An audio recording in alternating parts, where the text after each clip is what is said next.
Boa noite, pessoal. Aguardar a Stephanie entrar para a gente iniciar a live.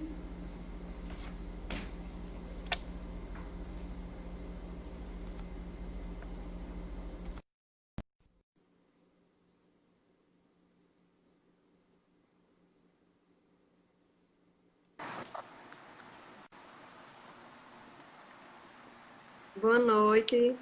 Boa noite.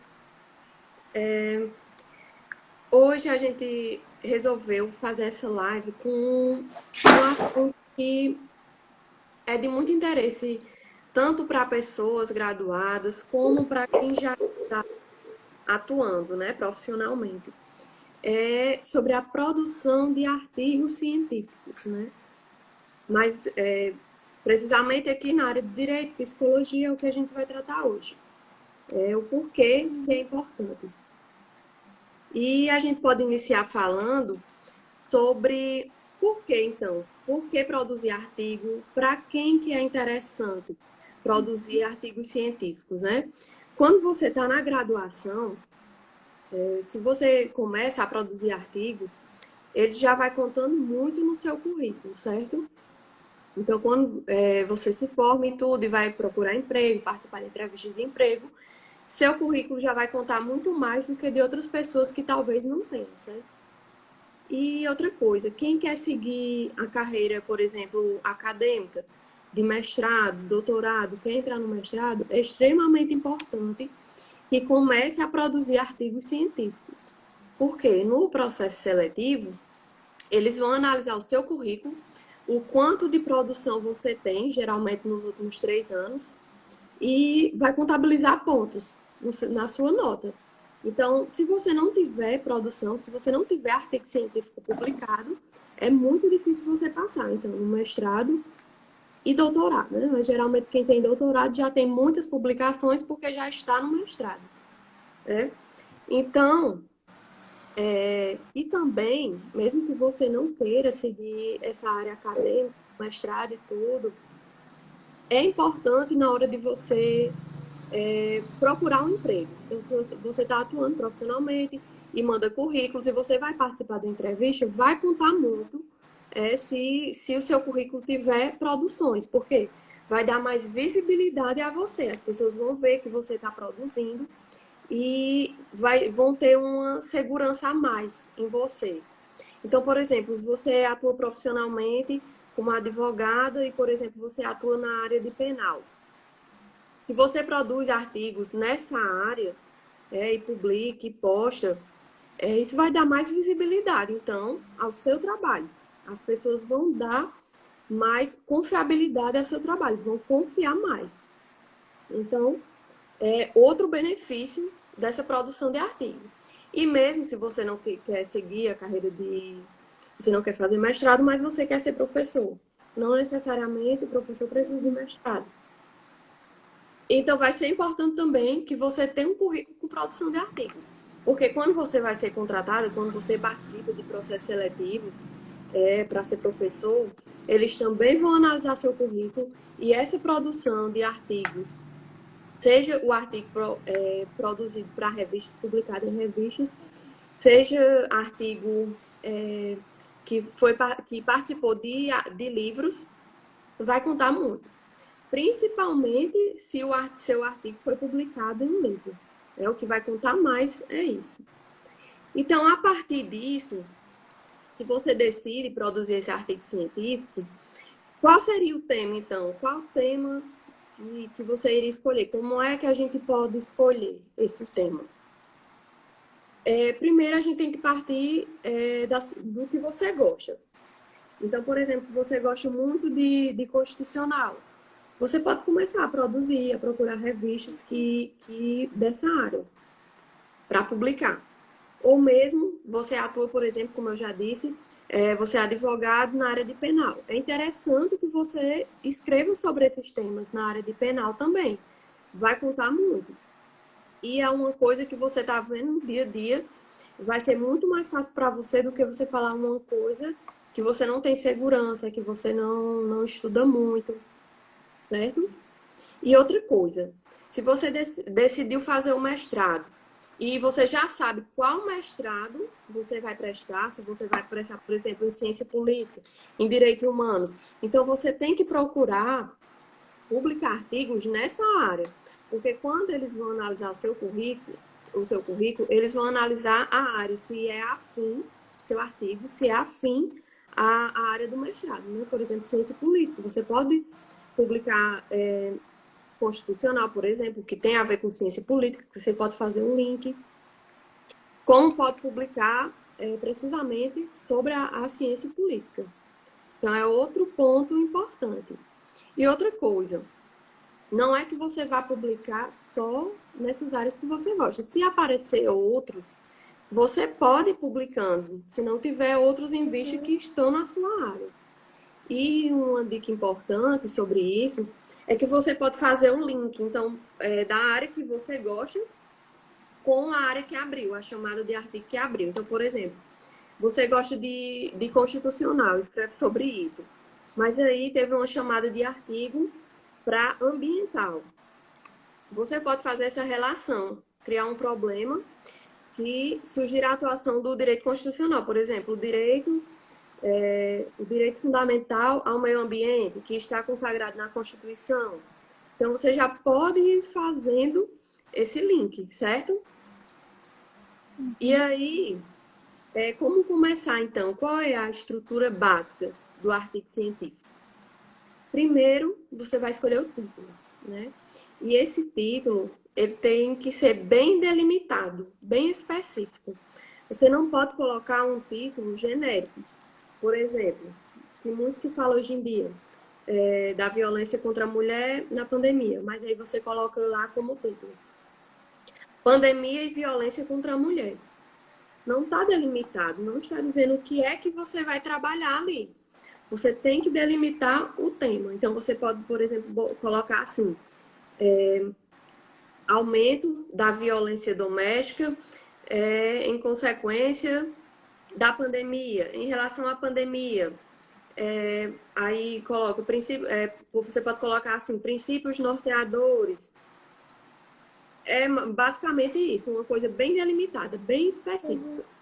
E aí, depois do título, você vai colocar os autores, né? Pode ser um, pode ser geralmente dois, até três.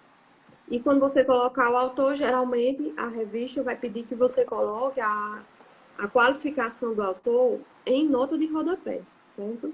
Aí você coloca e, obrigatoriamente, sempre lembrar de colocar o endereço eletrônico dos autores. Sim, outra coisa, é a questão de páginas. Artigo, ele é pequeno, ele é geralmente de 15 a 20 páginas. Então, não é difícil de fazer, não é que nem uma monografia. Você pode começar aos poucos escrevendo, certo? Então, título, autores, e aí você vai colocar o resumo. E no resumo é imprescindível também que você trate sobre um aspecto geral no início, como se fosse uma pequena introdução. Então, você vai tratar do aspecto geral, vai colocar o objetivo, as finalidades daquele artigo. O que é que você quer com aquele artigo? Tem que estar lá, no resumo. E também a metodologia, né? Que a Stefânia vai falar um pouco mais tarde sobre essa questão de pesquisa, bibliográfica, esse tipo de coisa. E aí, depois do resumo, as palavras-chave, que geralmente são de 3 a 5 palavras, que são as palavras principais do artigo. É basicamente o que você vai tratar no artigo, né? E depois do resumo, começa a introdução. Na introdução, geralmente as revistas não pedem que você coloque o nome introdução, é um texto corrido. Só que isso não significa que não vai ter introdução, né? Todo texto tem introdução, desenvolvimento e conclusão. Então, na introdução, você vai fazer novamente o contexto geral, um pouco maior do que quando você coloca no resumo. Vai tratar desse contexto geral. Você vai colocar a justificativa do porquê do trabalho. Você vai colocar os objetivos, novamente, o que você quer com aquele trabalho. E o método, novamente. Só que de uma forma mais abrangente. Você vai tratar um pouco mais disso do que no resumo, claro. Porque o resumo, geralmente, ele é de 250 palavras no máximo, certo? É só realmente uma base para o leitor. O leitor vai pegar seu artigo e vai olhar o resumo para ver do que se trata. Então, é como Clailton disse, resumo é onde se vende o peixe. Então, seu resumo, ele tem que estar muito bem feito. É lá que vai chamar a atenção do leitor, se ele vai ler o seu artigo ou não, certo? E aí, depois da introdução, o desenvolvimento. Realmente, sua pesquisa. O que é que você vai tratar? É o referencial teórico ali. E é importante falar, dentro do desenvolvimento, sobre as citações, né? As citações, elas não devem ser usadas em grande quantidade. Não é bem visto por quem vai ler, por quem vai analisar se o seu artigo vai ser publicado ou não. Porque dá a entender que você está querendo só preencher as páginas. Então, não colocar muita citação. Você tirar a ideia principal, falar realmente, por exemplo, falar uma página toda sobre o seu estudo, e aí você pode colocar no final uma citação, tipo resumindo o que você falou, certo? E desenvolvimento, e aí a conclusão. Na conclusão, você vai provar, você vai chegar à conclusão daquele problema que você delimitou lá na introdução, lá no resumo. Qual é o seu problema? Esse problema ele foi resolvido do seu artigo? De que forma? Qual foi a conclusão? Por exemplo, se você queria tratar no artigo sobre o aumento de violência doméstica na pandemia, na conclusão você vai averiguar se realmente houve esse aumento e se teve relação com a pandemia. É isso que você vai analisar na conclusão, certo? E aí, Stefânia vai falar um pouco sobre a metodologia. Né? E aí, como você falou, né, Larissa, em relação a ser bem objetivo, né? Até Cleiton falando, realmente, não encher linguiça é deixar o leitor, instigar o leitor àquela leitura, né? E aí, quando você coloca pontuar realmente a essência do trabalho, né? Boa noite, Rubens, né? Boa noite. E aí é justamente isso, né? É colocar a sua essência do trabalho, que vem todo um conjunto, né? Desde o título que você vai. Então, a partir do título, aquele título vai instigar o leitor ou não, né? E aí você vai pensar no contexto de todo o artigo que você vai elaborar. Né? E pensando, até resgatando como o Aris falou, desde lá da graduação, realmente a produção acontece lá, né? Projetos de pesquisa. Então, um dos meus artigos, ele foi fonte de quê? De projeto de pesquisa, né? Durante a graduação. Então, os projetos de pesquisa também durante a graduação, eles vão contribuir para que futuramente aquele seu artigo, aquele produto da pesquisa, seja lá publicado, né? Seja lá publicado em uma revista.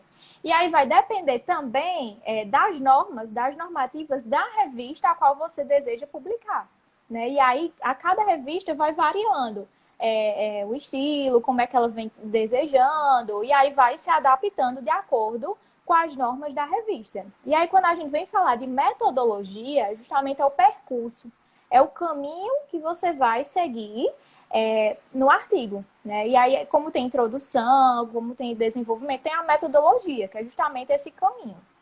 E aí, de que forma você vai utilizar esse seu artigo? Se é uma revisão bibliográfica, né, você vai utilizar de uma forma em que você vai utilizar outros artigos que vão estar dando esse respaldo teórico, e aí na revisão bibliográfica você vai delimitar também, né? Então, dependendo do seu objetivo, do seu objeto de estudo, o que é que você vem a pesquisar. Então, você vai delimitar também temáticas, né? Você vai delimitar, por exemplo, é importante utilizar temas, os artigos mais publicados recentemente, por exemplo, dos últimos 5 anos. Então, são mais atuais, são mais relevantes também para quem vai ler. Então, você precisa delimitar também em relação a isso, né? Se é uma revisão bibliográfica, você vai ter como base de dados outros artigos, certo? E aí você delimita, né? Aí pesquisou dos últimos 5 anos, né? E geralmente a gente da psicologia, né? A gente utiliza muito o Cielo como banco de dados, né? E aí o Cielo, existem outros também, outras não só da psicologia, né? Como fonte de pesquisa. Também o PepsiCo, também, que é um outro banco de dados que vai ser utilizado como pesquisa. Né? E aí, essa revisão bibliográfica, você vai fazer esse estudo a partir dessa leitura, esse levantamento bibliográfico, né? A partir da leitura desses demais artigos que estão relacionados à sua temática, e aí fazer essa ligação, o que é que o autor traz, né? E fazer essa análise a partir de cada discurso que os outros artigos eles abordam. E aí seria essa pesquisa bibliográfica. Mas, por exemplo, eu quero fazer uma pesquisa do tipo uma pesquisa de campo, por exemplo. Existe a pesquisa de campo, que é uma das pesquisas que eu mais utilizo, né? Então, enquanto projeto de pesquisa. A pesquisa de campo, né, do tipo, por exemplo, ela já vai a campo, né? Então, ela já vai ter essa questão de submissão ao comitê de ética, né? A gente precisa submeter à plataforma Brasil. No caso da revisão bibliográfica, não necessariamente, porque o que acontece? A gente vai ter o quê? O contato com seres humanos, a questão da pesquisa, né? E aí precisa submeter. E aí a pesquisa, por exemplo, do tipo de campo, eu posso utilizar um instrumento, né? E que instrumento seria esse? Então vai variar dependendo do seu objetivo, né? Qual é o teu objetivo da pesquisa? E aí o teu instrumento pode ser um questionário, pode ser uma entrevista, são os instrumentos que você pode utilizar, né? E aí você vai a campo, dependendo quais seriam os participantes dessa pesquisa, né? Eu quero conhecer a atuação dos profissionais de psicologia no CREAS de municípios, por exemplo, do interior do Ceará. Então, você precisa delimitar, porque imagina só, o Ceará é extenso, então precisa delimitar que região, né? Quais os profissionais e qual o equipamento. Por exemplo, o CRAS eu escolhi, né, enquanto proteção social básica. E aí eu preciso delimitar, né? E aí eu posso utilizar que instrumento, né? Eu posso utilizar um questionário, posso utilizar uma entrevista. Então, vai variar e depender do objetivo da pesquisa. Então, quanto ao tipo de pesquisa, quando você vai utilizar, né, existe a pesquisa quanto à natureza. Então, quanto à natureza, ela pode ser quantitativa e pode ser qualitativa. Então, a pesquisa quant, ela é a pesquisa mais voltada à questão e de estatísticas. Então, geralmente, o pessoal que é mais, que quer avaliar algo mais estatístico, algo mais numérico, voltado mais a um questionário. Então, é uma pesquisa do tipo quantitativa, né? Que utiliza gráficos, a questão de gráficos de base, gráfico de pizza, colunas, enfim. E aí, a partir tem um programa, né? Que é o SPSS, né?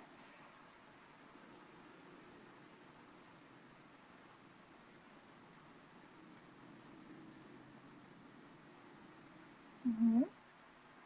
É isso, né? E aí, Rubens colocou também essa questão, né, do artigo ele ser uma análise, né, mais crítica, né, de quem vai estar elaborando, né? Essa análise, né, crítica, essa análise mais contextualizada, né? Porque aí, senão, né, a gente vai estar colocando senso comum, né? E aí o senso comum não é algo científico, né? Não é algo de pesquisa, né? E aí é importante a gente ter esse olhar crítico para a pesquisa, né? Esse olhar reflexivo, né?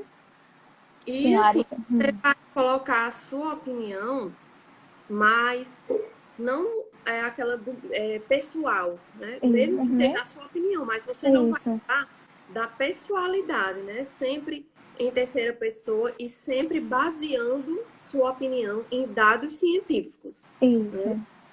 E a Então, gente desse evita, modo, né? você não pode Uhum. falar e não provar. Falar uma coisa e não provar, certo? E outra coisa que o Stefania falou, dos temas, né? Os temas, quando você vai escolher um artigo para publicar, quando você vai escolher o tema, é importante que seja um tema atual. Geralmente, quando é um tema que já está bem batido, ele perde a relevância até para quem vai olhar, até para quem vai analisar para aceitar o seu artigo ou não na revista. Então, por exemplo, as pessoas estão publicando muito artigo sobre a pandemia e a violência Uhum. doméstica Contra a muito mesmo. mulher. Uhum. É um tema atual, né?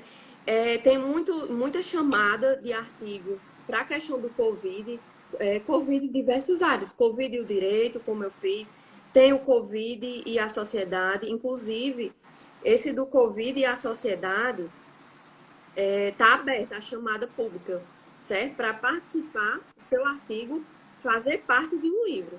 certo? Então, sempre vão aparecer essas oportunidades. Geralmente, é grátis. Você publica e é grátis. Às vezes acontece da editora pedir realmente que você pague determinada quantia. Mas mesmo que você pague, vai valer a pena, certo? Porque é um investimento. Investimento a longo prazo no seu currículo. E outra coisa que é importante, eu falei até a conclusão, né, sobre a estrutura básica. E aí tem as referências. As referências de acordo com as normas da ABNT, mas e aí? Que referências a gente deve escolher? É importante a gente procurar doutrinadores, no meu caso, mas estudiosos que já sejam renomados, ou então artigos Uhum. que estejam em revistas de qualidade. Você não pode escolher qualquer artigo, por exemplo, você vai pegar um artigo na internet para fazer o seu artigo. Você não pode escolher qualquer artigo.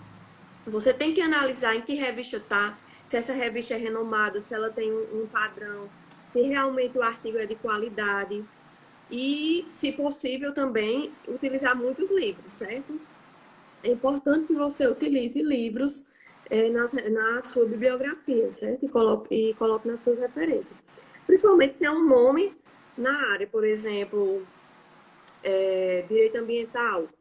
Um nome na área seria Romeu Tomé, certo? Então é interessante buscar também essas referências de qualidade. E aí, Clayton perguntou, tema do meu TCC, as representações sociais da depressão no contexto dos cristãos. Vocês acham que seria relevante? Eu acho extremamente relevante. Essa questão de depressão, ela é sempre atual.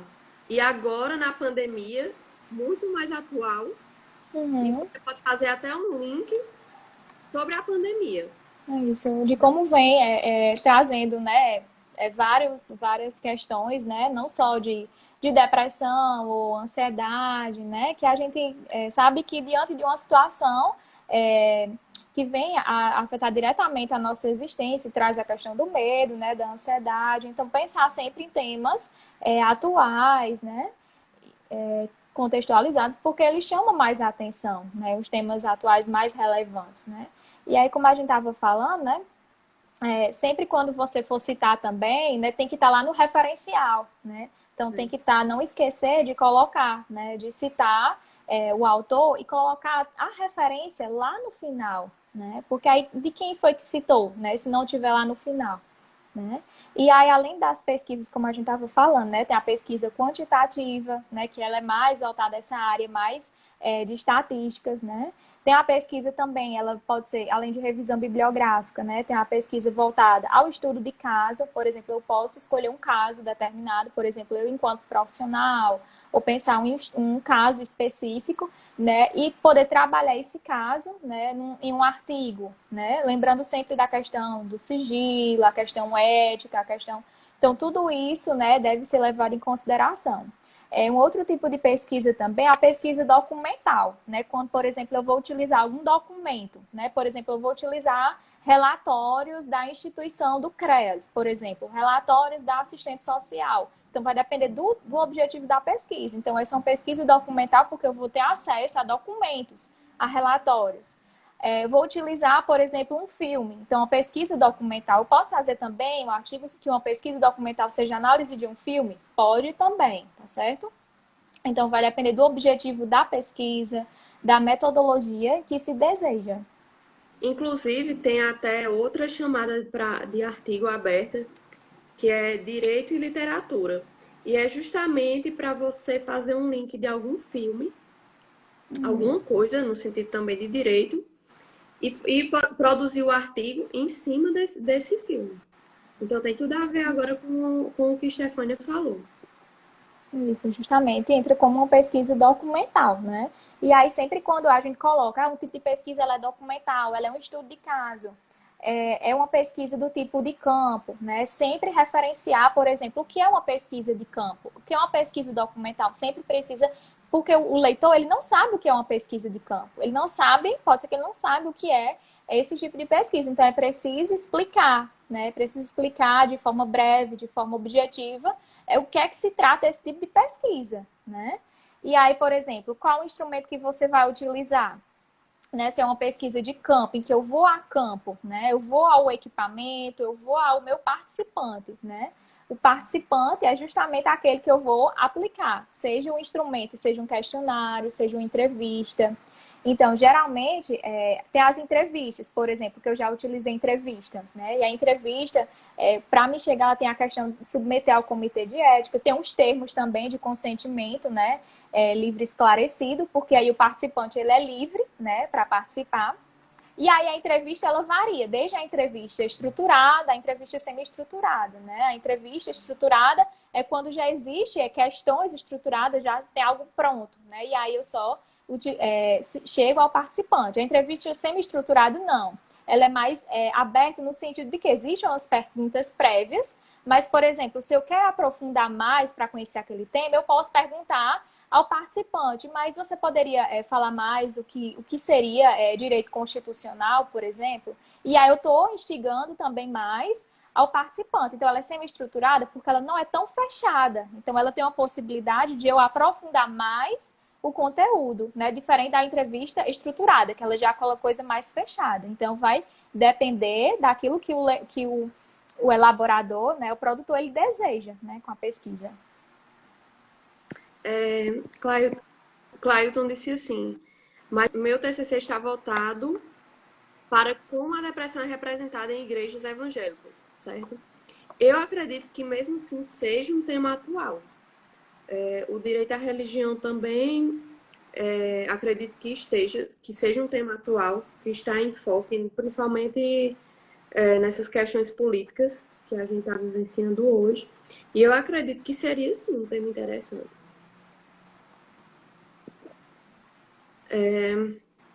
Então, e aí, quando você produz o artigo e tudo, mas aí você pensa em que revista que eu vou publicar, né? É importante, se você, por exemplo, está se preparando, principalmente se você está se preparando para um mestrado, é importante que você procure revistas de qualidade, né? Porque tem o Qualis da revista, tem o Qualis A1, A2, tem B1, B2, B3, B4 e aí tem até a C. Se for A1 e A2 são as de mais qualidade. Então, se você procurar produzir, sempre publicar nessas revistas, certo?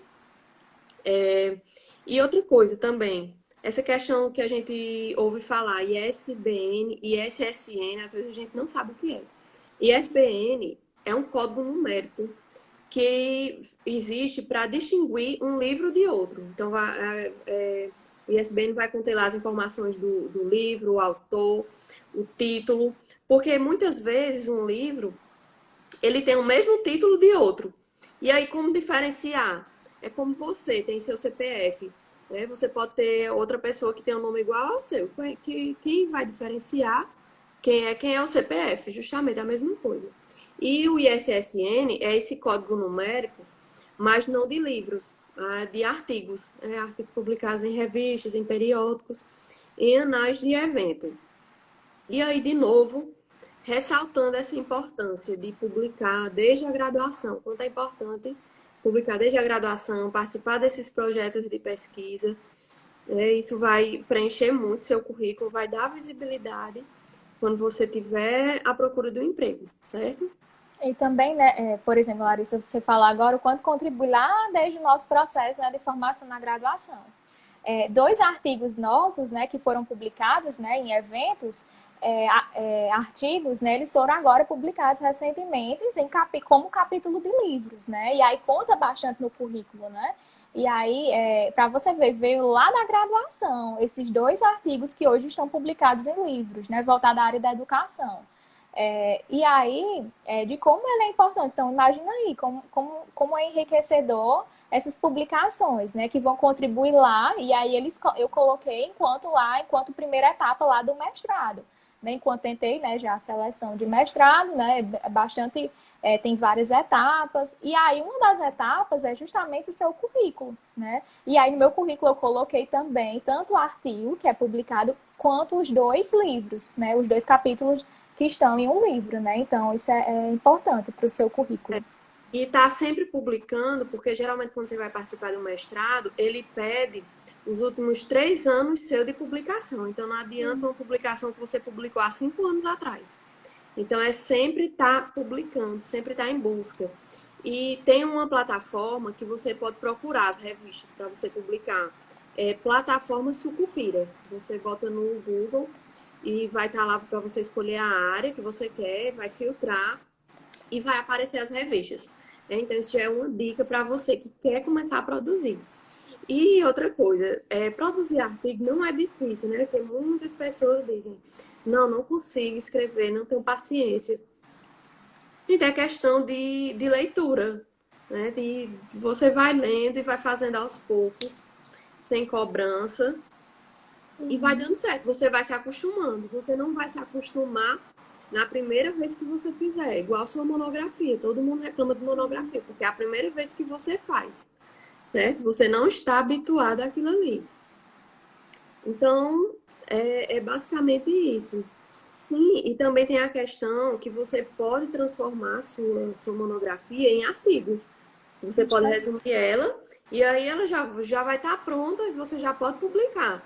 Como também sua especialização. Você, geralmente, especialização só pede artigo e você pode publicar esse artigo em revistas.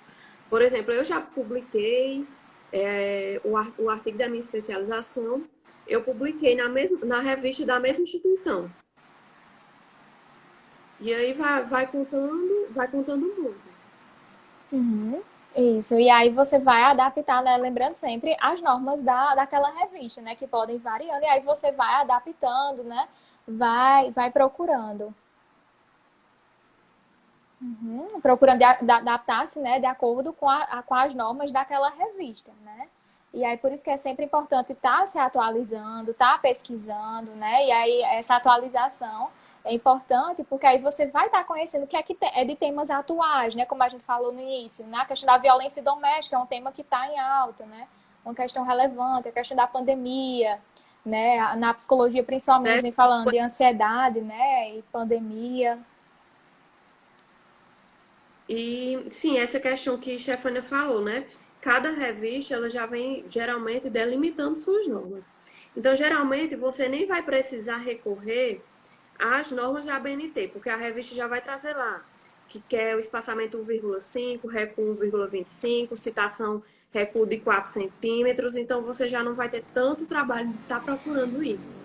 Geralmente já vai ter até as referências, como é que coloca as referências na de acordo com as normas, certo?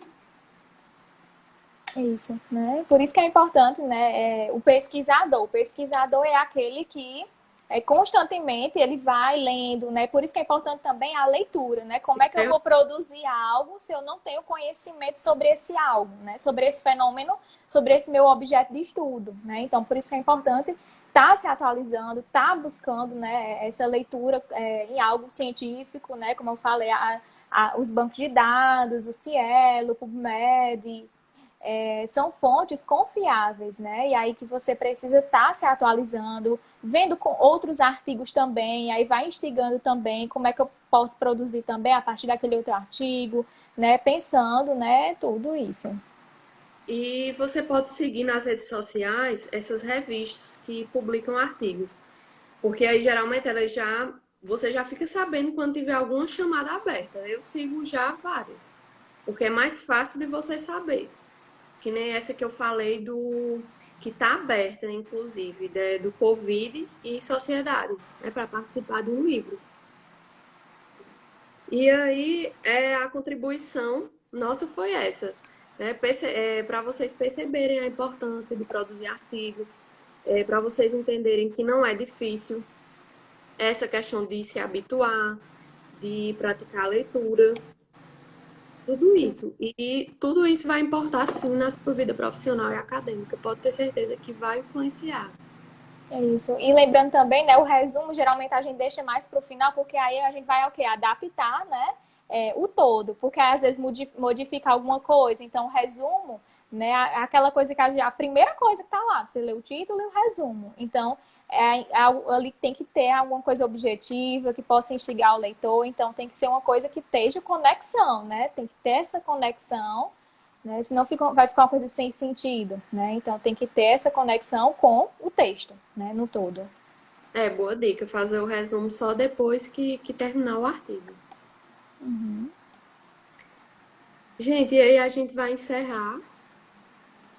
Agradecer a participação de vocês. E tomara que tenha acrescentado alguma coisa.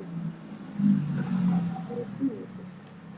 Agradecer também pelo convite, né, Larissa, essa parceria, né? É muito bom a gente poder compartilhar com o outro conhecimentos, né? Poder compartilhar temáticas diferentes. Então, a gente já fez da outra vez uma live sobre violência, né? Contra a mulher, a Lei Maria da Penha, né? E sempre tá trazendo temáticas atuais, relevantes, algo que possa estar contribuindo realmente. Isso. Né? E aí, gente, boa noite. A gente vai encerrar. E até mais. Até.